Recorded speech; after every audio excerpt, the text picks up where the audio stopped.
जिस तरह से ड, ज और जाले का ज, जाले का ज की मस्क भी इस तरह से, या जिराफ का झाला। जब हम र लिखते हैं इस तरह से, तो उसके ऊपर हम जब तीन नुक्ते देंगे हम, ये इस तरह से जाले का ये ज कहलाएगा, इस तरह से ये जाले का ज कहलाएगा। यहाँ पर हमें एक हरफ रह गया था, इसमें जाले का ज या जिराफ का ज इस तरह से लिखेंगे हम।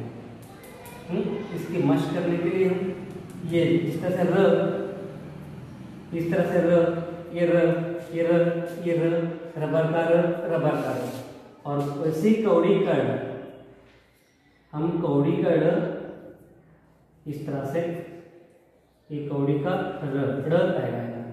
ये मश्क पर हमारे ये हरफ अच्छी तरह से आएंगे। हमें पेंसिल से क्या करना है, रफ बयाज में लकीरों पर लिखने की खूब मश्क करनी है, तब कहीं जाकर इसकी शक्लें हमें आसानी से लिखने में आएंगी।